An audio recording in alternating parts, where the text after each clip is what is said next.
A normal quadratic equation formula is given by a x squared plus b x plus c is equals to 0. Now this is the general formula for a quadratic equation. Let me indicate it by saying that it's a general formula.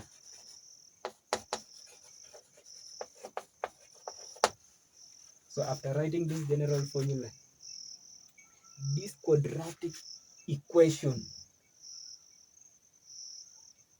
the quadratic formula uses a completing square method principle. So the first principle of a completing square method, let me write it by saying use the completing square method principle.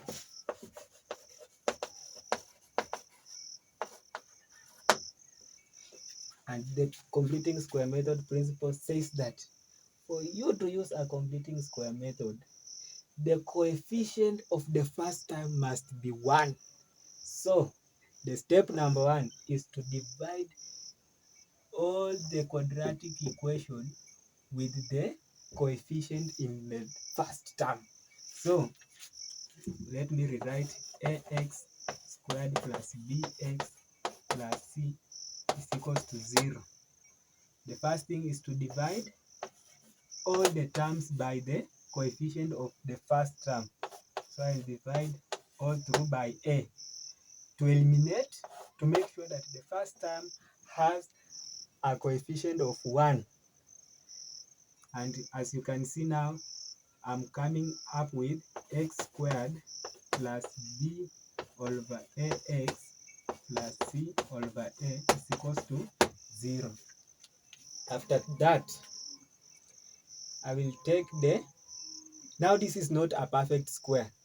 So when I want to make it a perfect square, I will take this third term to the other side of the equation, and I will remain with x squared plus b over ax is equals to minus c over a.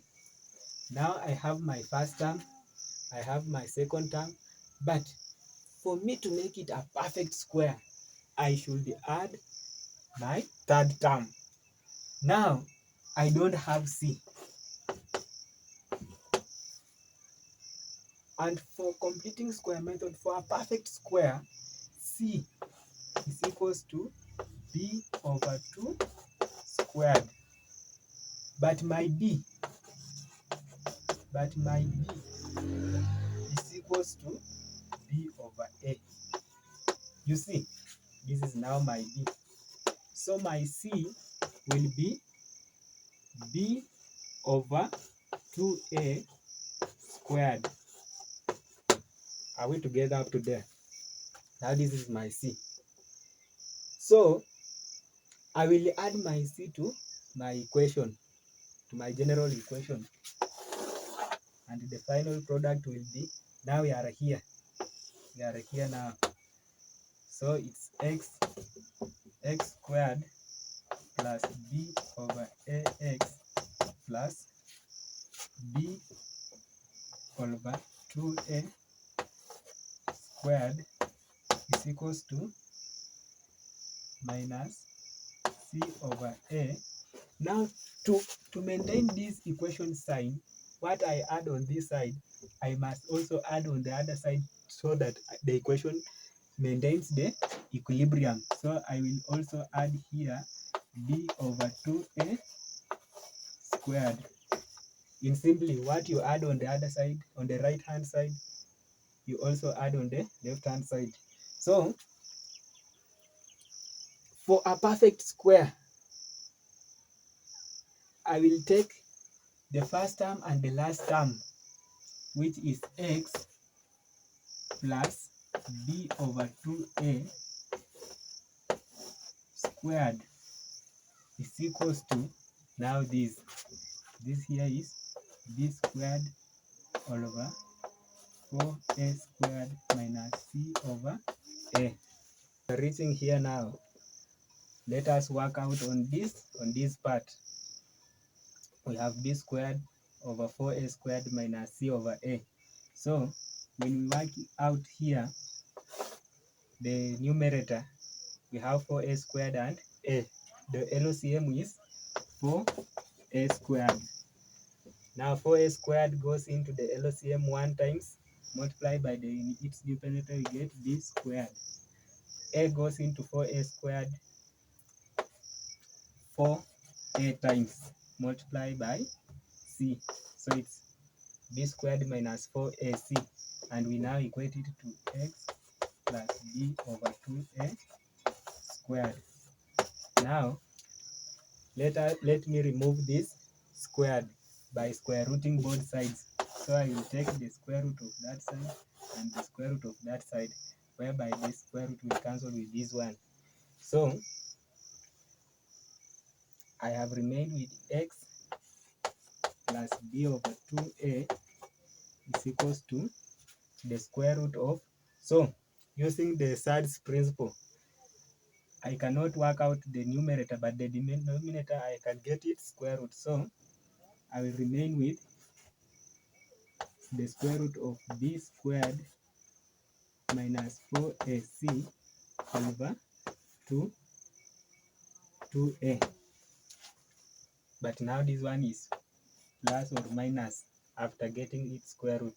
So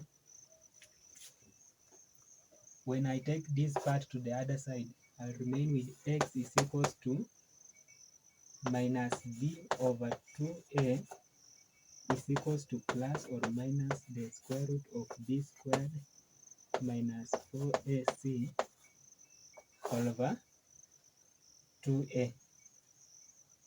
X is equals to b plus or minus b squared minus 4ac over 2a. Now, as you can see, the denominator here and the denominator here are the same.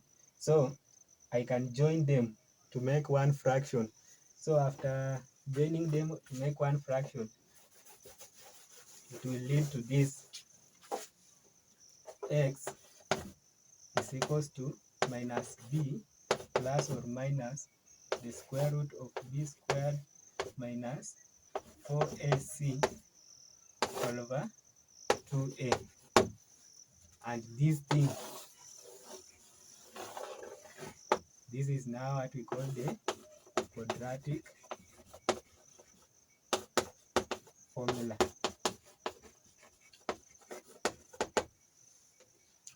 Thanks for watching my video. Please remember to like and subscribe for the next tutorials. Thank you.